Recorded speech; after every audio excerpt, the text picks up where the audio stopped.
Hello बच्चों, मैं MD Asif MD sir Hindi medium में आप सभी का बहुत बहुत स्वागत करता हूं। आई होप आप सभी मस्त और स्वस्थ होंगे और अपने अपने पढ़ाइयों में व्यस्त होंगे। बच्चों, आज के क्लास में हम एनसीईआरटी कक्षा 10वीं गणित का पाठ 10 वृत्त इस चैप्टर का परिचय करने वाले हैं कि इस चैप्टर में हमें क्या क्या पढ़ना है, जिससे प्रश्नावली के प्रश्नों को हल करना हमारे लिए आसान हो जाएगा। तो आइए देखते हैं इस चैप्टर में हमें क्या क्या पढ़ना है। चूंकि चैप्टर का नाम ही है वृत्त, इसलिए हम लोग सबसे पहले आज के क्लास में वृत्त के बारे में समझेंगे कि वृत्त क्या होता है, और वृत्त से संबंधित कुछ महत्वपूर्ण पद के बारे में भी जानेंगे, जिसके बारे में आप लोग कक्षा 9वीं में पढ़ चुके हैं और जिसका इस्तेमाल इस चैप्टर में हम लोग करने वाले हैं। उसके बाद हम लोग वृत्त तथा रेखा से संबंधित अप्रतिच्छेदी रेखा, छेदक रेखा और स्पर्श रेखा के बारे में पढ़ेंगे। इसमें से अप्रतिच्छेदी रेखा के बारे में तो मैं नहीं बोलूँगा आप लोगों को, लेकिन छेदक रेखा और स्पर्श रेखा का इस्तेमाल इस चैप्टर में आप लोग जब प्रश्नावली के प्रश्नों को हल करेंगे तो इन दोनों का इस्तेमाल करेंगे। मोस्टली स्पर्श रेखा का इस्तेमाल आप लोग ज़्यादा करेंगे, छेदक रेखा का बहुत ज़्यादा यूज़ नहीं होगा, लेकिन स्पर्श रेखा का बहुत ज़्यादा इस्तेमाल होगा। इसके बिना कोई भी क्वेश्चन सॉल्व नहीं होगा। ये बहुत ही मोस्ट इंपॉर्टेंट टॉपिक है इस चैप्टर का। उसके बाद हम लोग प्रमेय 10.1 और प्रमेय 10.2 पढ़ेंगे, जो कि आपके बुक में दिया हुआ है। उन दोनों प्रमेय को पढ़ेंगे और उसको समझ करके सिद्ध भी करेंगे कि वो प्रमेय हमसे क्या कहता है। तो आइए बिना देरी किए हुए हमारा जो पहला टॉपिक है वृत्त और वृत्त से संबंधित कुछ महत्वपूर्ण पद, इस टॉपिक से आज के क्लास को शुरू करते हैं। सबसे पहले अब वृत्त के बारे में समझिए कि वृत्त क्या होता है। आप सभी जानते हैं वृत्त एक गोलाकार आकृति होता है। अब यदि इसकी परिभाषा की बात करें तो जो सबसे इजी परिभाषा मुझे लगता है वो मैं आप लोगों को बता दे रहा हूँ। बाकी आप लोग गूगल में या यूट्यूब में सर्च करेंगे तो आप लोगों को वृत्त की बहुत सारी परिभाषा मिल जाएगी। जो सबसे इजी परिभाषा जो कि मुझे लगता है वो ये है कि यदि हम लोग किसी एक निश्चित बिंदु से समान दूरी पर स्थित सभी बिंदुओं को मिला दें और एक गोलाकार आकृति बनाए तो वही आकृति क्या कहलाता है? वृत्त कहलाता है। जैसे ये हमारा ये जो बिंदु है, एक निश्चित बिंदु जिसको नाम ओ मान लेते हैं, इस बिंदु से समान दूरी पर इससे सभी बिंदु को मिला लें। अगर इस बिंदु ओ से इसकी दूरी भी नापे तो वही होगी, जो दूरी यहाँ से यहाँ की होगी, है ना। मतलब इस बिंदु से इस वृत्त की प्रत्येक बिंदु के बीच की दूरी समान है, तो यही हमारा क्या हो जाएगा? वृत्त हो जाएगा। परिभाषा क्या हो गया? एक निश्चित बिंदु से समान दूरी पर स्थित सभी बिंदुओं को मिलाने से जो गोलाकार आकृति बनता है वही क्या हो जाता है? वृत्त कहलाता है। अब इसमें जो इसका महत्वपूर्ण पद है उसमें सबसे पहले आता है केंद्र। केंद्र किसे कहते हैं? तो उस निश्चित बिंदु को जिसको ले करके हम लोग समान दूरी पर स्थित सभी बिंदुओं को मिला करके एक वृत्त की रचना करते हैं, उस बिंदु को ही क्या कहते हैं? केंद्र कहते हैं। तो ये जो बिंदु है हमारा, ये बिंदु ही क्या कहलाएगा? ये बिंदु ही हमारा केंद्र कहलाएगा। अब उसके बाद है परिधि। कि परिधि किसे कहते हैं? तो ये जो वृत्त है इसकी जो बाह्यतम सीमा है, ये जो बाउंड्री है, ये बाह्यतम सीमा को ही क्या कहते हैं? वृत्त की परिधि कहते हैं। यही क्या हो जाएगा? ये हो जाएगा वृत्त की परिधि। अब इसमें अगला पॉइंट आता है त्रिज्या। त्रिज्या किसे कहते हैं? तो केंद्र से परिधि के बीच की दूरी को त्रिज्या कहते हैं। जैसे ये हमारा केंद्र हो गया, इससे परिधि के बीच की दूरी मान लेते हैं यहाँ से यहाँ तक की दूरी, ये परिधि है। किसी एक भी बिंदु को ले सकते हैं, यहाँ से यहाँ, यहाँ से यहाँ, कोई भी एक बिंदु, वही क्या कहलाएगी? त्रिज्या कहलाएगी। केंद्र से परिधि के बीच की दूरी त्रिज्या कहलाएगी। अगला पॉइंट है जीवा। जीवा किसे कहते हैं? तो वृत्त में यदि कोई दो बिंदु को हम लोग मिला दें, मान लेते हैं एक बिंदु यहाँ पर है ए और दूसरा बिंदु है यहाँ पे बी, इन दोनों बिंदुओं को यदि हम लोग आपस में मिला दें तो यही क्या कहलाता है? यही जीवा कहलाता है। ये जो रेखा है ये रेखा क्या कहलाएगा? जीवा। वृत्त में कोई भी दो बिंदु को मिला दे, जरूरी नहीं है यहीं पे हो, यहाँ पे भी हो सकता है, एक बिंदु यहाँ पे भी हो सकता है। इसको मान लेते हैं सी, ये हो गया डी। तो इन दोनों बिंदु को जब हम लोग मिलाएंगे तो ये दोनों बिंदु क्या कहलाएंगे? जीवा कहलाएंगे। और जो इसमें लास्ट पॉइंट आता है वो है व्यास। कि वृत्त का व्यास क्या कहलाता है? जब ये जीवा, जो वृत्त का जीवा है, ये वृत्त के केंद्र से होकर के गुजरता है तो यही क्या कहलाता है? व्यास कहलाता है। इसको इस तरह समझिए। मान लीजिए यहाँ पे एक पॉइंट है ई और यहाँ पर है एक पॉइंट एफ। अगर इन दोनों पॉइंट को हम लोग मिलाएं तो कैसे मिलेगा? ये वृत्त के केंद्र से होकर के जाएगा, ये वृत्त के केंद्र से होकर के गया यहाँ से, ठीक है। थोड़ा सा ये नीचे हो गया, कोई बात नहीं है। वृत्त के केंद्र से होकर के गया तो यही क्या कहलाएगा? यही कहलाएगा वृत्त का व्यास। क्या कहलाएगा? ये व्यास कहलाएगा। कोई भी जीवा यदि वृत्त के केंद्र से होकर के जाता है तो वही क्या कहलाता है? वृत्त का व्यास कहलाता है। और एक चीज़ आप लोगों को मैं और बता दूं, ये जो वृत्त का व्यास होता है ये क्या होता है? ये त्रिज्या का जस्ट दुगुना होता है। इसको हम लोग इस तरह से भी लिख सकते हैं, जो व्यास होता है वो क्या होता है? 2 इंटू त्रिज्या के बराबर होता है। व्यास को हम लोग डी से प्रदर्शित करते हैं और त्रिज्या को स्मॉल आर से, तो ये हो जाएगा डी बराबर 2r हो जाएगा। ठीक है, ये सारे वृत्त से संबंधित कुछ बेसिक पॉइंट थे जिसके बारे में आप सभी पहले से जानते थे, जिसका इस्तेमाल हम लोग इस चैप्टर में करेंगे। और इसके बाद जो हमारा अगला टॉपिक है उसको भी हम लोग समझ लेते हैं। जो हमारा दूसरा पॉइंट है वो है वृत्त तथा रेखा से संबंधित अप्रतिच्छेदी रेखा, छेदक रेखा और स्पर्श रेखा। इसको इस तरह से समझिए, यदि हम लोग एक रेखा और एक वृत्त की बात करें तो तीन तरह की स्थितियां संभव है। पहला स्थिति क्या है कि जो रेखा है वो वृत्त से बिल्कुल अलग रहेगा। इस रेखा को नाम दे देते हैं पी क्यू। ठीक है, ये रेखा हो गया हमारा पी क्यू। जो रेखा पी क्यू है वो क्या है, वृत्त से बिल्कुल अलग है। और दूसरा जो स्थिति बनेगा वो क्या होगा कि जो रेखा होगा, ये जो हमारा रेखा है पी क्यू, ये क्या करेगा, वृत्त को दो अलग अलग बिंदु पर, एक बिंदु ये हो गया और दूसरा बिंदु ये हो गया, इन दोनों बिंदु पर क्या कर रहा है, काटता हुआ पार कर रहा है। ये रेखा क्या कर रहा है, इस वृत्त को दो बिंदुओं पर काटता हुआ पार हो रहा है। इसको नाम दे देते हैं ए, इसको नाम दे देते हैं बी। और तीसरा स्थिति क्या बनेगा कि ये जो रेखा होगा, ये रेखा इस वृत्त को किसी एक पर्टिकुलर बिंदु पर छू करके निकल जाएगा। यहाँ पे देख रहे हैं, यहाँ पे एक बिंदु पर क्या कर रहा है, ये रेखा इस वृत्त को टच कर रहा है और ऊपर निकल गया। ये हमारा रेखा हो गया पी क्यू। इसको नाम दे देते हैं, इस बिंदु को नाम देते हैं ए।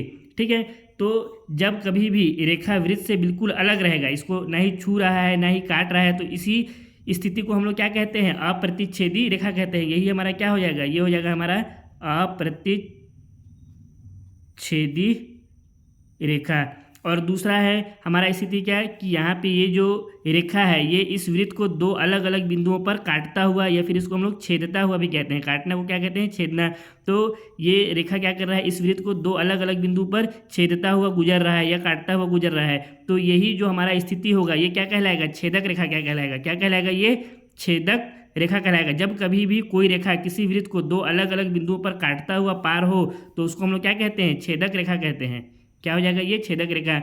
और जो तीसरा स्थिति है इसमें क्या कर रहा है, ये जो रेखा है इस वृत्त को एक पर्टिकुलर बिंदु पर छू करके गुजर जा रहा है। छूना को हम लोग क्या कहते हैं, स्पर्श भी कहते हैं। स्पर्श करना या छूना या टच करना, यही हमारा स्थिति होगा। ये जो तीसरा स्थिति है यही क्या कहलाएगा, स्पर्श रेखा कहलाएगा। यही क्या हो जाएगा, स्पर्श रेखा। अब इसमें से आप लोग इस स्थिति के बारे में तो इस चैप्टर में बिल्कुल नहीं के बराबर ही पढ़ेंगे, शायद ही कोई टॉपिक होगा, हालांकि नहीं ही है, इसके बारे में तो आप लोग बिल्कुल भी नहीं पढ़ेंगे। छेदक रेखा से संबंधित कुछ क्वेश्चन दिए हुए हैं आपके चैप्टर में। और ये जो है स्पर्श रेखा, ये मोस्ट इंपॉर्टेंट टॉपिक है, मोस्ट इंपॉर्टेंट टॉपिक है। इसको आप लोग बिल्कुल अच्छे से समझिएगा कि स्पर्श रेखा से संबंधित जितने भी पॉइंट आगे आने वाले हैं उसके बारे में बिल्कुल अच्छे से समझिएगा, क्योंकि जो हमारा चैप्टर 10 है इसमें जितने भी क्वेश्चन हैं उन सभी क्वेश्चन को हम लोग स्पर्श रेखा की सहायता से ही सॉल्व करेंगे। एक आध ही क्वेश्चन होगा जिसमें हम लोग स्पर्श रेखा का इस्तेमाल नहीं करेंगे, वरना सारे क्वेश्चन में हम लोग स्पर्श रेखा का इस्तेमाल करके ही क्वेश्चन को सॉल्व करेंगे। तो ये हमारा क्या हो गया, बिल्कुल मोस्ट इंपॉर्टेंट पॉइंट हो गया। अब आइए छेदक रेखा और स्पर्श रेखा से संबंधित कुछ महत्वपूर्ण बिंदु भी जान लेते हैं, क्योंकि इनका इस्तेमाल करके ही तो हम लोग प्रश्नावली के प्रश्नों को हल करेंगे। देखिए, आप ये तो समझ गए कि छेदक रेखा क्या होता है। जब कभी भी कोई रेखा किसी वृत्त को दो अलग अलग बिंदुओं पर काटती हुई या फिर गुजरती है या फिर छेदती हुई गुजरती है तो वो क्या कहलाती है, छेदक रेखा। फॉर एग्जांपल, जैसे यहाँ पे एक रेखा है हमारा, ये क्या कर रहा है, इस वृत्त को दो अलग अलग बिंदु, एक बिंदु ये हो गया और एक बिंदु ये हो गया, इसको नाम दे देते हैं ए, इसको नाम दे देते हैं इस बिंदु को बी। इन दो बिंदु पर काटते हुए गुजर रहा है तो ये हमारा क्या हो जाएगा, छेदक रेखा हो जाएगा। लेकिन यदि मैं आपसे पूछूं कि कोई बिंदु वृत्त के अंदर यहाँ पे स्थित है, यहाँ पे मान लेते हैं एक बिंदु पी स्थित है। अब मैं आपसे पूछूं कि इस बिंदु पी से क्या हम लोग एक छेदक रेखा बना सकते हैं, क्या इस बिंदु P से छेदक रेखा बनाई जा सकती है? तो फटाफट आप लोग कमेंट करके बताइए कि क्या इस बिंदु P से छेदक रेखा बनाई जा सकती है क्या, जबकि ये बिंदु क्या है, वृत्त के अंदर स्थित है। तो देखिए इसका जवाब भी होगा बिल्कुल हाँ, इस बिंदु से हम लोग क्या कर सकते हैं, छेदक रेखा बना सकते हैं। कैसे बना सकते हैं, अगर हम लोग इस बिंदु से होकर के एक रेखा बनाएं, इस तरह से मान लेते हैं हम लोग यहाँ पे एक रेखा बनाएं इस बिंदु से गुजरता हुआ, तो ये रेखा क्या कर रहा है, इस रेखा को नाम दे देते हैं सी और डी। इस रेखा को क्या नाम दे देते हैं, सी और डी। तो ये रेखा क्या कर रहा है, बिंदु पी से तो गुजर रहा है, लेकिन साथ ही साथ वृत्त को दो अलग अलग बिंदुओं पर प्रतिच्छेद भी कर रहा है। इसको नाम दे देते हैं ए डैश, इसको नाम दे देते हैं बी डैश। तो ये क्या कर रहा है, ये रेखा ये बिंदु P से होकर के भी गुजर रहा है और इस वृत्त को A डैश और B डैश पर प्रतिच्छेद भी कर रहा है, यानी यहाँ से इसको काटता हुआ भी गुजर रहा है, इसलिए क्या कहलाएगा, छेदक रेखा कहलाएगा। अब मैं आप लोगों से यदि पूछूं कि कोई बिंदु यहाँ पर स्थित है, कोई बिंदु यहाँ पर स्थित है, इसको नाम दे देते हैं Q, इसको क्या नाम दे दिए Q, और पूछूं कि इस बिंदु से क्या हम लोग एक छेदक रेखा बना सकते हैं, तो इसका जवाब क्या होगा, फटाफट आप लोग कमेंट करिए और बताइए। देखिए इसका जवाब भी होगा बिल्कुल हाँ। हम लोग क्या कर सकते हैं, इस बिंदु से होकर भी एक छेदक रेखा बना सकते हैं। कैसे बना सकते हैं, यहाँ से यदि हम लोग एक रेखा खींचें, इस तरह से मान लेते हैं, यहाँ से या इस तरह से ले लेते हैं ना, वरना आप लोग कन्फ्यूज हो जाइएगा। यहाँ से एक अगर हम लोग रेखा खींचें तो ये रेखा को नाम दे दिए हम लोग ई और एफ। क्या नाम दे दिए, ई और एफ, सॉरी ये हो गया हमारा एफ। तो ये रेखा ई एफ है, ये क्या कर रहा है, बिंदु क्यू से तो होकर के गुजर रहा है, लेकिन साथ ही साथ क्या कर रहा है, ये जो हमारा वृत्त है, इस वृत्त को दो अलग अलग बिंदु पर, ये बिंदु हमारा हो गया एक, इसको नाम दे देते हैं एम, और ये बिंदु को नाम दे देते हैं एन। इन दोनों बिंदु पर क्या कर रहा है, ये रेखा ई एफ प्रतिच्छेद भी कर रहा है। और हम लोग क्या जानते हैं कि जब कभी भी कोई रेखा किसी वृत्त को दो अलग अलग बिंदुओं पर प्रतिच्छेद करता है तो वो क्या हो जाता है, छेदक रेखा हो जाता है। तो इसका मतलब ये हुआ कि यदि कोई बिंदु वृत्त के अंदर स्थित है तो उससे गुजरता हुआ भी हम लोग एक छेदक रेखा बना सकते हैं, और यदि कोई बिंदु वृत्त के बाहर स्थित है तो उससे भी हम लोग क्या कर सकते हैं, एक छेदक रेखा बना सकते हैं। अब इसी तरह से स्पर्श रेखा के बारे में भी समझिए।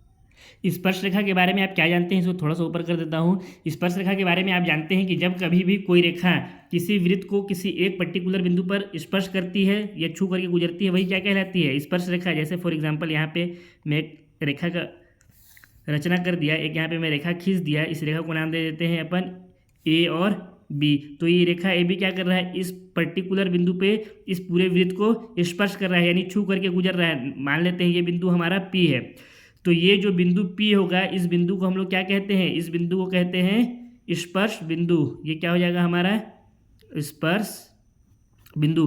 कौन सा बिंदु स्पर्श बिंदु होगा, वो बिंदु जिस बिंदु पर स्पर्श रेखा वृत्त को छू करके गुजर रहा है या स्पर्श करके गुजर रहा है, उस बिंदु को हम लोग कहते हैं स्पर्श बिंदु कहते हैं। ठीक है, ये क्वेश्चन एग्जाम में ऑब्जेक्टिव जो वस्तुनिष्ठ प्रश्न है उसमें अक्सर पूछता है कि स्पर्श बिंदु क्या होता है। तो इसको आप लोग अच्छे से समझ जाइए कि वह बिंदु जिस बिंदु पर स्पर्श रेखा वृत्त को छू करके या स्पर्श करके गुजरता है, वही क्या होता है, स्पर्श बिंदु होता है। अब स्पर्श बिंदु से एक और महत्वपूर्ण बात ये है जो कि एग्जाम में अक्सर पूछा जाता है वस्तुनिष्ठ प्रश्न में, क्या है वो, कि ये जो स्पर्श बिंदु है, इस स्पर्श बिंदु से होकर के केवल और केवल एक ही स्पर्श रेखा खींचा जा सकता है। किसी भी स्पर्श बिंदु से केवल कितना स्पर्श रेखा खींचा जा सकता है, केवल और केवल एक स्पर्श रेखा खींचा जा सकता है। ऐसा नहीं है, मान लेते हैं ये जैसे ये हमारे पास एक स्पर्श बिंदु है, स्पर्श रेखा है, और यहाँ पे एक स्पर्श बिंदु है ये, तो इस स्पर्श बिंदु से ऐसा नहीं हम लोग कर सकते हैं कि एक यहाँ से भी रेखा खींच दिए, एक यहाँ से भी खींच दिए, इस तरह से हम लोग नहीं कर सकते हैं। ये हमारा क्या हो जाएगा, गलत हो जाएगा। एक स्पर्श बिंदु से हम लोग केवल कितना स्पर्श रेखा खींच सकते हैं, केवल और केवल एक स्पर्श रेखा हम लोग खींच सकते हैं, उससे ज़्यादा हम लोग खींच नहीं सकते हैं। ये अक्सर वस्तुनिष्ठ प्रश्न में आता है कि एक स्पर्श बिंदु से कितनी स्पर्श रेखा खींचा जा सकता है, तो इसका जवाब क्या हो जाएगा, एक हो जाएगा। और जो एक स्पर्श रेखा से संबंधित महत्वपूर्ण बिंदु है वो क्या है कि एक वृत्त में कितनी स्पर्श रेखा खींची जा सकती है। ये हमारा क्या था, एक बिंदु पर कितनी स्पर्श रेखा खींची जा सकती है, ये अलग क्वेश्चन है। लेकिन मैं आपको जो बोल रहा हूँ, क्या बोल रहा हूँ, एक वृत्त से कितनी स्पर्श रेखा खींची जा सकती है, यानी एक वृत्त में टोटल कितना स्पर्श रेखा खींचा जा सकता है। तो इसका जवाब क्या होगा, इसको इस तरह से समझिए। यदि आपसे मैं पूछूं कि एक वृत्त में टोटल कितने बिंदु होते हैं, तो आप क्या बोलेंगे कि एक यहाँ पे भी बिंदु है, एक यहाँ भी है, एक यहाँ भी, एक यहाँ भी, इसी तरह से हर जगह पे क्या है, एक एक बिंदु है, यहाँ भी, यहाँ भी, यहाँ भी, सब जगह एक बिंदु है। यानी एक वृत्त क्या होता है, अनंत बिंदुओं से मिलकर बना होता है। एक वृत्त क्या होता है, अनंत बिंदुओं से मिलकर बना होता है। और हम लोग एक बिंदु में कितना स्पर्श रेखा खींच सकते हैं, केवल और केवल एक स्पर्श रेखा खींच सकते हैं। तो अनंत बिंदुओं में हम लोग कितना स्पर्श रेखा खींच सकते हैं, अनंत स्पर्श रेखा खींच सकते हैं। तो इसका जवाब क्या हो जाएगा कि एक वृत्त में हम लोग अनंत स्पर्श रेखा खींच सकते हैं। क्यों खींच सकते हैं अनंत स्पर्श रेखा, क्योंकि जो एक वृत्त होता है हमारा वो अनंत बिंदुओं से मिलकर के बना होता है। जैसे एक हम लोग यहाँ पे मान लेते हैं बिंदु है, यहाँ से भी एक स्पर्श रेखा खींच सकते हैं इस तरह से, उसी तरह से एक यहाँ से भी स्पर्श रेखा खींच सकते हैं। ये हमारा बिंदु हो गया, तो हो थोड़ा सा ये गलत हो गया, ये इस तरह से एक ये भी हमारा स्पर्श रेखा हो गया है ना। अगर हम लोग चाहें तो यहाँ से भी एक स्पर्श रेखा खींच सकते हैं। ये हमारा हो गया एक स्पर्श रेखा, यहाँ पे भी क्या कर रहा है, ये रेखा इस बिंदु को छू करके गुजर रहा है। तो क्वेश्चन में यदि आए कि एक स्पर्श बिंदु से कितना स्पर्श रेखा खींचा जा सकता है, तो इसका उत्तर क्या हो जाएगा, एक। और अगर यदि पूछे एक वृत्त में टोटल कितना स्पर्श रेखा खींचा जा सकता है, तो इसका उत्तर क्या हो जाएगा कि एक वृत्त से अनंत स्पर्श रेखाएं खींची जा सकती हैं। तो ये तो कुछ हो गया हमारा छेदक रेखा और स्पर्श रेखा से रिलेटेड महत्वपूर्ण बिंदु। अब इसके बाद जो हमारा बुक में प्रमेय 10.1 दिया हुआ है, उस प्रमेय को समझते हैं और उस प्रमेय को प्रूफ भी करते हैं। प्रमेय 10.1 में दिया हुआ है, क्या है प्रमेय 10.1 कि वृत्त के किसी बिंदु पर स्पर्श रेखा स्पर्श बिंदु से जाने वाली त्रिज्या पर लंब होती है। इसका मतलब ये है कि ये प्रमेय हमसे ये कह रहा है, यदि हम किसी वृत्त पर एक स्पर्श रेखा खींचें, ये जो हमारा वृत्त है, इस वृत्त पर अगर एक स्पर्श रेखा मान लेते हैं हम लोग ए बी खींचें, क्या खींचें ए बी, तो हम लोग को क्या मिलेगा, एक स्पर्श बिंदु मिलेगा। इस स्पर्श बिंदु को मान लेते हैं पी। तो ये प्रमेय हमसे ये कह रहा है कि इस स्पर्श बिंदु से जो हम इस स्पर्श रेखा से जो स्पर्श बिंदु पी मिल रहा है, इस बिंदु से, इस स्पर्श बिंदु पी से यदि हम लोग क्या खींचें, एक त्रिज्या खींचें, यानी केंद्र से इस बिंदु को मिला दें। त्रिज्या क्या होता है, वृत्त केंद्र से परिधि के बीच की दूरी को, ये बिंदु कहाँ पे स्थित है, परिधि पर। तो इस बिंदु से जब हम लोग केंद्र को मिला देंगे तो ये क्या हो जाएगा, एक त्रिज्या हो जाएगा।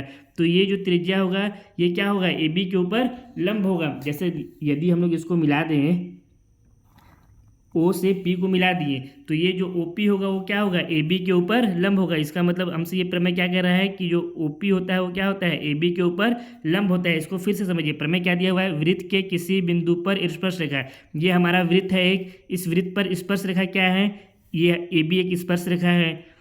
तो स्पर्श बिंदु से जाने वाली, अब स्पर्श रेखा खींचे हैं तो एक स्पर्श बिंदु जाहिर सा बात है मिलेगा, वो क्या है, बिंदु पी मान लिए हैं। तो स्पर्श बिंदु से जाने वाली त्रिज्या पर लंब होती है। ये जो स्पर्श बिंदु है इससे जाने वाला त्रिज्या कौन सा है, इससे त्रिज्या जो खींचे हम लोग वो तो ओपी ही होगा। तो ये जो त्रिज्या है ये क्या होगा, ए बी के ऊपर लंब होगा, यानी यहाँ पे जो कोण बनेगा वो कैसा कोण बनेगा, 90 डिग्री का कोण बनेगा, एक समकोण होगा।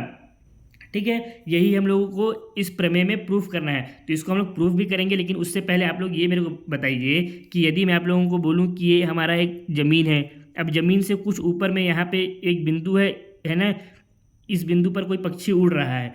ठीक है, यहाँ पे एक पक्षी जो है वो उड़ रहा है। तो इस बिंदु से ज़मीन की यदि मैं बीच का दूरी आप लोगों से पूछूं तो आप लोग क्या कहेंगे मुझे, आप लोग बोलेंगे कि सर इस बिंदु से इस ज़मीन पर एक सीधी रेखा खींच दीजिए, यानी यहाँ से यहाँ एक क्या कर दीजिए, लंब डाल दीजिए, यही क्या हो जाएगा, इसके इस बिंदु से इस ज़मीन के बीच की दूरी हो जाएगा। हालांकि यदि हम लोग देखें तो इस बिंदु से ज़मीन की दूरी यहाँ पे ये भी तो दूरी हो सकता है, ये भी तो एक दूरी है, ये भी तो एक दूरी है। अगर यहाँ से बात करें तो ये भी क्या है, एक दूरी है। सारा ये बिंदु मान लेते हैं, ये P है, ये Q है, ये R है, ये S है, ये T है, ये बिंदु हम लोग मान लेते हैं ये O है। तो O से P भी ज़मीन के बीच की दूरी है, Q भी क्या है, इस बिंदु से ज़मीन के बीच की दूरी है, OR भी इस बिंदु से ज़मीन के बीच की दूरी है। लेकिन यहाँ पे आप लोग इस दूरी को ही क्यों बताएं कि ये जो OR है वही क्या होगा, इस बिंदु से इस ज़मीन के बीच की दूरी होगा, क्योंकि जो सबसे शॉर्ट डिस्टेंस होता है उसी को हम लोग एक्चुअल में क्या लेते हैं, एक्चुअल दूरी लेते हैं। इसको इस तरह से भी आप लोग समझ सकते हैं कि यदि मान लीजिए यहाँ पे आपका घर है बिंदु ए पे और बिंदु बी पे आप लोग का क्या है, स्कूल है। अब यहाँ से यहाँ तक की दूरी क्या होगा, यहाँ से यहाँ जो सीधा सीधा रास्ता होगा वही तो इसके बीच का दूरी होगा। अब आप मान लेते हैं यहाँ से यहाँ तक की दूरी है 2 किलोमीटर, यहाँ से यहाँ तक की दूरी क्या है 2 किलोमीटर, तो एक्चुअल दूरी क्या हो जाएगा, यही होगा। यदि आप क्या करेंगे कि अपने घर से निकलें, यहाँ पे आपका दोस्त है कहीं पे, मान लेते हैं यहाँ पे आपका एक दोस्त है, तो आप यहाँ गए, फिर यहाँ से आप अपने अगले दोस्त के घर यहाँ गए, फिर यहाँ से अपने स्कूल गए, तो यहाँ से यहाँ 1 किलोमीटर हुआ, यहाँ से यहाँ 2 किलोमीटर हुआ और यहाँ से यहाँ भी 2 किलोमीटर मान लेते हैं हम लोग है। तो ये टोटल डिस्टेंस कितना हो गया, 5 किलोमीटर हो गया। तो अब आप ये थोड़ी बोलेंगे कि आपके घर से स्कूल के बीच की दूरी 5 किलोमीटर है, ये तो आप इस तरह से घूम करके गए हैं। एक्चुअल दूरी क्या है, आपके घर से स्कूल के बीच की दूरी 2 किलोमीटर ही है। तो जो सबसे शॉर्ट डिस्टेंस होता है, यानी जो सबसे न्यूनतम दूरी होता है, उसी को हम लोग क्या मानते हैं, एक्चुअल दूरी मानते हैं। तो उसी तरह से यहाँ पे भी यदि हम लोग बात करें बिंदु O से, तो ये जो बिंदु O से R है यही क्या है, सबसे शॉर्ट डिस्टेंस है। देखने से ही पता चल रहा है ये सबसे छोटा लकीर है, ये सबसे छोटा रेखा है। यदि इसको हम लोग और इस रेखा को कंपेयर करें, एक ये रेखा OR और ये रेखा OP, तो इसमें दिख ही रहा है कि OP क्या है, ये रेखा हमको बड़ा दिख रहा है। तो इसमें एक्चुअल जो दूरी होगा वो क्या हो जाएगा, OR हो जाएगा। ठीक है, यानी इसका मतलब क्या हुआ, जो सबसे शॉर्ट डिस्टेंस होता है वही क्या होता है, वही एक्चुअल दूरी होता है। और शॉर्ट डिस्टेंस हम लोग किसी बिंदु से कैसे निकालते हैं, वहाँ से सीधा सीधा एक लंब खींच देते हैं, तो वही क्या हो जाता है, लंब यानी 90 डिग्री का कोण वहाँ पे बन जाता है, वही क्या हो जाता है, उसका एक्चुअल दूरी हो जाता है। तो इस जो हमारा प्रमेय है, इस प्रमेय को प्रूफ करने के लिए भी हम लोग को इस कॉन्सेप्ट का कहीं ना कहीं पे इस्तेमाल होगा।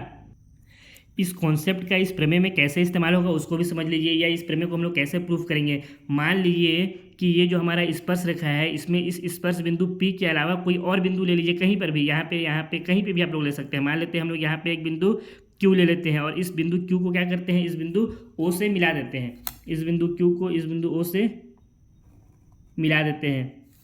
ये हमारा हो गया यहाँ पे केंद्र ओ और ये हो गया बिंदु क्यू। पहले तो अब जो जो हम लोग को यहाँ पे रचना किए हैं या जो जो दिया हुआ था उसके बारे में लिख लेते हैं, उसके बाद इसको प्रूफ भी कर लेंगे। देखिए यहाँ पे हमको दिया हुआ था ओ केंद्र वाला एक वृत्त है तथा इस वृत्त के बिंदु P पर एक स्पर्श रेखा AB है। ये ओ केंद्र वाला एक वृत्त है ना।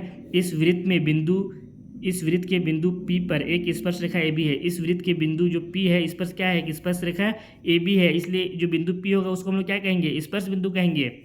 अब हमको इसमें सिद्ध क्या करना था कि जो OP है यानी ये जो त्रिज्या है OP, ये क्या है, इस रेखा स्पर्श रेखा AB के लंब है, ये दोनों एक दूसरे के ऊपर लंब है, ये हमको इसमें प्रूफ करना है। हम लोग इसमें रचना क्या किए हैं कि बिंदु P के अतिरिक्त AB पर एक बिंदु Q लिया।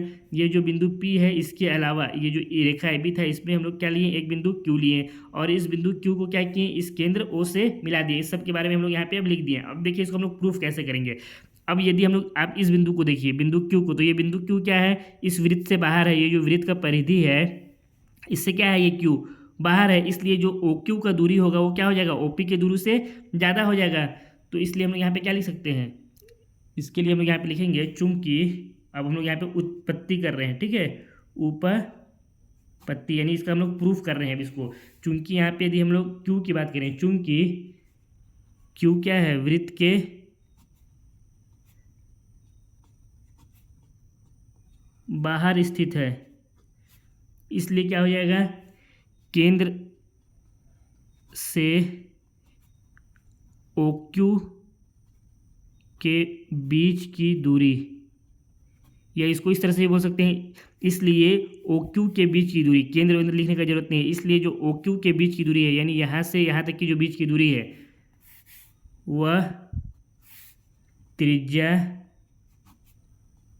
OP के बीच की दूरी से अधिक होगा। इसलिए इसको हम लोग क्या लिख सकते हैं, जो OQ है वो क्या है हमारा, ग्रेटर देन है, यानी ज़्यादा है किससे, OP से ज़्यादा है। ठीक है, इतना समझ में आया। तो इसी प्रकार हम लोग इस रेखा में इस बिंदु P के अलावा कहीं पे भी अगर कोई बिंदु और ले लें, Q के अलावा भी मान लेते हैं यहाँ पे भी कहीं पे ले लेंगे, तो वो भी क्या होगा, ये जो OP है इससे हमेशा बड़ा ही होगा। तो इस कॉन्सेप्ट के अनुसार कि किसी बिंदु से किसी रेखा के बीच की दूरी यदि या किसी जमीन के बीच की दूरी निकालना रहता है तो हम लोग क्या करते हैं, एक लंब डाल देते हैं, यानी एक सीधा रेखा खींच देते हैं। तो ये क्या प्रूफ हो जाएगा हमारा कि ये जो OP है ये AB के ऊपर लंब स्थित है। तो इसके बारे में आइए हम लोग लिख भी देते हैं, इसको थोड़ा सा ऊपर कर देता हूँ। इसी प्रकार P के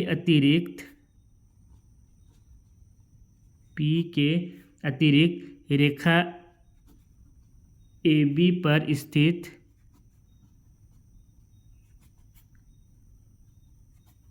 सभी बिंदुओं की केंद्र से दूरी सदैव या हमेशा त्रिज्या OP से अधिक होगा। इसका मतलब क्या हुआ कि इस रेखा पर हम लोग कोई भी बिंदु ले लें, ठीक है, तो उसका जो केंद्र से दूरी होगा, मान लेते हैं यहाँ से एक बिंदु ये ले लिए, तो ये दूरी क्या हो जाएगा, ये OP से अधिक हो जाएगा। दिख भी रहा है, ये रेखा बड़ा है और ये रेखा छोटा है, ये तो दिख भी रहा है, देखने से ही पता चल रहा है। तो उसी को हम लोग यहाँ पे लिखे हैं, इसलिए क्या हो जाएगा, अतः OP केंद्र O से रेखा AB की न्यूनतम दूरी होगी या है, ठीक है। इसलिए हम क्या लिख सकते हैं, अतः जो OP है वो क्या हो जाएगा, लंब हो जाएगा AB के ऊपर। बस जो हम लोग यहाँ पे ये आप लोग जो कॉन्सेप्ट बताया था कि किसी भी बिंदु से किसी रेखा के बीच की दूरी ज्ञात करें, क्या करते हैं, उसके ऊपर एक लंब कर देते हैं। दूरी मतलब जो सबसे छोटा दूरी है वही होता है, तो यहाँ पे भी क्या हो जाएगा, जो सबसे छोटा दूरी है वही, तो उसके ऊपर क्या हो जाएगा, लंब हो जाएगा। तो यहाँ पे सबसे छोटा दूरी क्या है, OP ही है। कहीं पे भी हम लोग ले लें, यहाँ पे बिंदु ले लें, यहाँ पे ले लें, तो वो सारा बिंदु क्या हो जाएगा, वो सारा दूरी बड़ा हो जाएगा। जैसे OQ बड़ा हुआ है OP से, यहाँ पे OQ क्या है हमारा, OP से बड़ा है। उसी तरह से कोई भी हम लोग इस रेखा पे बिंदु ले लें, इस बिंदु P के अलावा, वो सारा क्या हो जाएगा, OP से अधिक हो जाएगा। इसका मतलब क्या हुआ कि ये जो OP है वो AB के ऊपर लंब है, और जो हमारा प्रमेय 10.1 था वो क्या हो गया, इसी के साथ हमारा प्रमेय 10.1 प्रूव्ड हो गया। अब प्रमेय 10.2 को समझते हैं और समझ करके उसको प्रूफ करते हैं। प्रमेय 10.2 को समझने से पहले स्पर्श रेखा से संबंधित कुछ महत्वपूर्ण यहाँ पे बिंदु के बारे में आप लोगों को बता रहा हूँ, पहले आप लोग उसको समझ लीजिए, फिर प्रमेय 10.2 को समझिएगा। क्या है, सबसे पहला जो हमारा यहाँ पे बिंदु है वो उसको इस तरह से समझिए कि यदि कोई बिंदु, ये जो वृत्त है इस वृत्त के बाहर स्थित हो, मान लेते हैं यहाँ पे एक बिंदु है, इसको नाम दे देते हैं P, यहाँ पे कोई बिंदु स्थित है, तो अब बताइए कि इस बिंदु से इस वृत्त पर कितनी स्पर्श रेखाएं खींची जा सकती है। तो यदि इस बिंदु से हम लोग इस वृत्त पर स्पर्श रेखा खींचेंगे तो कितना खींच सकते हैं, एक तो हम लोग यहाँ से इस तरह से एक स्पर्श रेखा ये खींच सकते हैं, और दूसरा स्पर्श रेखा ये खींच सकते हैं। अब इसके अलावा और कोई स्पर्श रेखा खींच सकते हैं क्या, एक तो यहाँ पे इस बिंदु पर क्या क्या ये रेखा है, इसको टच किया, मान लेते हैं इसको नाम दे देते हैं A और इसको नाम दे देते हैं B। तो इसके अलावा इसमें हम लोग और कोई स्पर्श रेखा खींच सकते हैं क्या, नहीं खींच सकते हैं, जाहिर सा बात है। तो किसी बिंदु से जो कि वृत्त के बाहर स्थित हो, उस बिंदु से हम लोग एक वृत्त पर कितनी स्पर्श रेखा खींच सकते हैं, 2 स्पर्श रेखा खींच सकते हैं। अब यदि मैं आप लोगों को कहूँ कि कोई बिंदु वृत्त के अंदर स्थित है, तो इस बताइए कमेंट करके कि इस बिंदु से, इसको नाम दे देते हैं Q, इस बिंदु Q से इस वृत्त पर कितनी स्पर्श रेखाएं खींची जा सकती है, कमेंट करके बताइए फटाफट।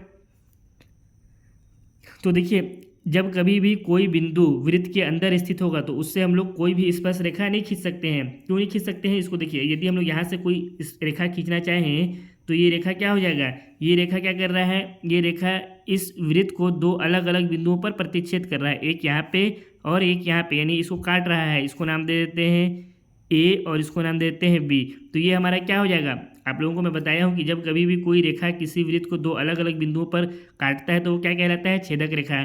तो ये तो हमारा क्या हो जाएगा, ये जो हम लोग रेखा AB है वो क्या हो जाएगा, छेदक रेखा होगा, ना कि स्पर्श रेखा कहलाएगा। तो जब कभी भी कोई बिंदु किसी वृत्त के अंदर स्थित रहता है तो उससे हम लोग कोई भी स्पर्श रेखा नहीं खींच सकते हैं, बल्कि ये क्या हो जाता है, हमारा छेदक रेखा हो जाता है। और जब कभी भी कोई बिंदु वृत्त के बाहर स्थित है तो उससे हम लोग मैक्सिमम कितना स्पर्श बिंदु खींच सकते हैं, मैक्सिमम 2 खींच सकते हैं। हम लोग एक भी खींच सकते हैं, अगर केवल एक खींचें इसको PA को तो भी ठीक है, लेकिन हम लोग मैक्सिमम कितना खींच सकते हैं, 2 खींच सकते हैं। अब यदि कोई बिंदु बिल्कुल वृत्त पर स्थित है ना, यानी वृत्त की जो परिधि है उसमें स्थित है, तो यहाँ से हम लोग कितना स्पर्श रेखा खींच सकते हैं, मान लेते हैं ये है हमारा बिंदु P, तो यहाँ से हम लोग केवल और केवल एक स्पर्श रेखा खींच सकते हैं ये, इसके अलावा तो कोई स्पर्श रेखा खींच नहीं सकते हैं। क्योंकि जब आप लोगों को मैं स्पर्श रेखा के बारे में पढ़ा रहा था तो वहीं पे बताया था कि हम लोग एक स्पर्श बिंदु से केवल कितना स्पर्श रेखा खींच सकते हैं, केवल और केवल एक स्पर्श रेखा खींच सकते हैं। तो इस बिंदु से भी हम लोग केवल और केवल क्या करेंगे, एक और स्पर्श रेखा खींच सकते। अब आपके मन में होगा कि मैं आपको इन सब के बारे में क्यों बताया, तो देखिए जो हमारा प्रमेय 10.2 है ना, तो ये इस पहले वाले स्थिति को ही लेकर के बनता है कि जब कभी कोई वृत्त जो है कोई बिंदु वृत्त के बाहर स्थित है तो इससे हम लोग मैक्सिमम कितना स्पर्श रेखा खींच सकते हैं, 2 खींच सकते हैं। तो इसी से रिलेटेड है हमारा प्रमेय 10.2। आइए देखते हैं प्रमेय 10.2 क्या दिया हुआ है। प्रमेय 10.2 में दिया हुआ है, बाह्य बिंदु से वृत्त पर खींची गई स्पर्श रेखाओं की लंबाइयाँ बराबर होती है। इसका मतलब ये हुआ कि बाह्य बिंदु से जो हम लोग स्पर्श रेखा खींचते हैं किसी भी वृत्त में तो उनका लंबाइयाँ हमेशा क्या होता है, बराबर होता है। इसको इस तरह से समझिए, जैसे ये हमारे पास एक बाह्य बिंदु है P, इससे इस वृत्त पर कितनी मैक्सिमम स्पर्श रेखा खींची जा सकती है, 2 खींची जा सकती है। अभी आप लोग थोड़ी देर पहले इस चीज़ को समझ चुके हैं। तो ये हमारा हो गया कि स्पर्श रेखा PA और दूसरा हो गया स्पर्श रेखा PB। तो इस प्रमेय के अनुसार ये जो PA और ये PB है ये दोनों आपस में क्या होंगे, ये दोनों आपस में एक दूसरे के बराबर होंगे, यानी PA क्या हो जाएगा, PA PB के बराबर हो जाएगा, ये हो गया PB। यही हमको इस प्रमेय में प्रूफ करना है। अब इसको प्रूफ कैसे करेंगे, इसको प्रूफ करने के लिए हम लोग ये जो केंद्र है, केंद्र O, इससे इस बिंदु P को, इस बिंदु A को और इस बिंदु B को, इन तीनों को पहले मिला लेते हैं। ये हो गया हमारा OA, ये हो गया OB और ये हो गया OP। अब इस प्रमेय को हम लोग प्रूफ करें उससे पहले हम लोगों को जो दिया हुआ था, जो सिद्ध करना है और हम लोग यहाँ पे जो रचना की है, उन तीनों के बारे में साइड में लिख लेते हैं। ये हमारा हो गया दिया है ओ केंद्र वाले वृत्त पर बाह्य बिंदु P से दो स्पर्श रेखाएं PA व PB खींची गई है। जो आकृति में हमको दिया हुआ था ओ केंद्र वाला वृत्त है जिसमें बाह्य बिंदु P से PA और PB दो स्पर्श रेखा खींची गई थी। सिद्ध क्या करना है, PA बराबर PB, यानी ये इसके बराबर है। और हम लोग इसमें रचना क्या किए हैं, केंद्र O से बिंदु A B व P को मिलाया। इस केंद्र से क्या किए हैं, A B और P इन तीनों को मिला दिए हैं। अब देखिए प्रमेय 10.1 जो आप लोग पढ़े हैं उसमें क्या हम लोग पढ़े हैं कि वृत्त के किसी बिंदु पर स्पर्श रेखा और स्पर्श बिंदु से बनने वाला जो त्रिज्या है वो क्या होता है, एक दूसरे के ऊपर लंब होता है। यानी ये स्पर्श रेखा है इस वृत्त के ऊपर और ये इसका क्या है, स्पर्श बिंदु है और ये क्या हो गया, त्रिज्या हो गया। तो ये दोनों आपस में क्या हो जाएंगे, एक दूसरे के ऊपर लंब हो जाएंगे। लंब का मतलब क्या है, 90 डिग्री का कोण बनता है, यानी यहाँ पे 90 डिग्री का कोण बनेगा। उसी तरह से ये हो गया स्पर्श बिंदु, ये हो गया स्पर्श रेखा है और ये है हमारा त्रिज्या OB। तो ये भी क्या हो जाएगा, ये जो त्रिज्या OB है ये भी PB के ऊपर लंब हो जाएगा। यानी यहाँ पे भी जो कोण बनेगा वो कितना डिग्री का बनेगा, 90 डिग्री का बनेगा। कैसे बना, प्रमेय 10.1 से। इसके बारे में साइड में लिख भी लेते हैं। ये हमारा हो गया उपपत्ति, यानी अब हम लोग प्रूफ कर रहे हैं। चूंकि प्रमेय 10.1 सिर्फ आप लोगों को मैं समझाने के लिए लिखा हूँ ना, से क्या हम लोग जानते हैं, वृत्त के किसी बिंदु पर स्पर्श रेखा स्पर्श बिंदु से जाने वाली त्रिज्या के लंबवत होता है या त्रिज्या पर लंब होता है। ठीक है, के लंबवत या त्रिज्या पर लंब, दोनों में से कुछ भी लिख सकते हैं, पर लंब होता है। इसलिए हम लोग क्या लिख सकते हैं, इसलिए जो OA है वो क्या हो जाएगा, OP के ऊपर PA के ऊपर लंब हो जाएगा। और साथ ही साथ में ये जो OB है ये भी क्या हो जाएगा, PB के ऊपर लंब हो जाएगा। जो OB है वो भी क्या हो जाएगा, PB के ऊपर लंब हो जाएगा। लंब यानी 90 डिग्री का कोण। तो ये हमारा OA और OB किस में है, OA है हमारा त्रिभुज। ये कौन सा त्रिभुज है हमारा, APO। ये कौन सा त्रिभुज हो गया हमारा, APO या OAP। ये 90 डिग्री का है, तो यहाँ पे तो कोण बीच में रहेगा, इसको PAO बोलेंगे या फिर OAP। तो ये हमारा त्रिभुज, अतः यहाँ पे लिख भी लेते हैं त्रिभुज OAP व त्रिभुज ये हो गया OBP। जो भी कोण रहता है वो हमेशा किस में रहता है, बीच में रहता है। तो ये बीच भी हमारा बीच में आ गया OBP। इन दोनों त्रिभुज में क्या हो गया, OA जो है वो PA के ऊपर लंब है और OB PB के ऊपर लंब है। इसलिए हम लोग इसको क्या लिख सकते हैं, लंब का मतलब होता है 90 डिग्री का कोण। यानी यहाँ पे जो कोण बन रहा है OAP, ये वाला कोण कितना हो जाएगा, 90 डिग्री। तो यानी यहाँ से हमारा हो गया कोण A बराबर 90 डिग्री। ये जो कोण है कोण A, और जो कोण B है वो भी कितना हो जाएगा, ये भी हो जाएगा 90 डिग्री। यहाँ पे लिख देते हैं, अर्थात कोण A बराबर 90 डिग्री और कोण B बराबर 90 डिग्री। अब देखिए ये जो हमारा त्रिभुज है इसका अगर मैं बात करूँ, त्रिभुज OAP और त्रिभुज OBP, तो इन दोनों त्रिभुज को हम लोग अगर देखें, लिखते हैं त्रिभुज OAP व त्रिभुज OBP में अगर इन दोनों त्रिभुज की हम लोग बात करें तो यहाँ पे जो कोण A है ये वाला कोण और जो कोण B है ये दोनों आपस में क्या हो जाएंगे, बराबर हो जाएंगे, क्योंकि दोनों 90 डिग्री के हैं। तो हम लोग यहाँ पे लिख सकते हैं कोण A बराबर कोण B। कारण दे देंगे चूंकि दोनों 90 डिग्री। इसी तरह से इन दोनों त्रिभुज की फिर से यदि बात करें तो यहाँ पे त्रिभुज OAP में भी OP भुजा है और त्रिभुज OBP इसमें भी क्या है, OP भुजा है। तो हम लोग यहाँ से क्या लिख सकते हैं कि जो OP है वो किसके बराबर है, OP के। चूंकि यहाँ पे कारण क्या हो जाएगा, उभयनिष्ठ भुजा। अब फिर से एक बार दोनों त्रिभुज को देख लेते हैं। यहाँ पे जो भुजा है त्रिभुज OAP में, इसमें जो भुजा है OA, वो क्या है, OA इस वृत्त की यदि बात करें तो इसमें एक त्रिज्या है, केंद्र से परिधि के बीच की दूरी क्या हो जाती है, त्रिज्या हो जाती है। तो ये हमारा हो गया एक त्रिज्या। इसी तरह से OBP, इस त्रिभुज में भी OB क्या हो जाएगा, त्रिज्या हो जाएगा। और त्रिज्या क्या होता है किसी भी वृत्त का, हमेशा बराबर होता है। तो हम लोग क्या लिख सकते हैं, OA बराबर OB लिख सकते हैं। तो यहाँ से हो जाएगा ओ ए बराबर ओ बी। कारण में लिख देंगे चूंकि दोनों त्रिज्या, अब यहाँ पे एक कोण और दो भुजा बराबर है, इसलिए क्या हो जाएगा, ये दोनों त्रिभुज आपस में एक दूसरे के सर्वांगसम हो जाएंगे। तो हम लोग लिख सकते हैं अतः त्रिभुज ओ ए पी सर्वांगसम हो जाएगा त्रिभुज ओ बी पी के। और किस सर्वांग समता नियम से ये दोनों बराबर हो जाएंगे। यहाँ पे जो कोण बन रहा है वो कैसा बन रहा है, 90 डिग्री का है। यानी जो हमारा सर्वांग समता नियम कौन सा था, R H S right angle hypotenuse, और ये हो गया साइड आर एच एस सर्वांग समता नियम से।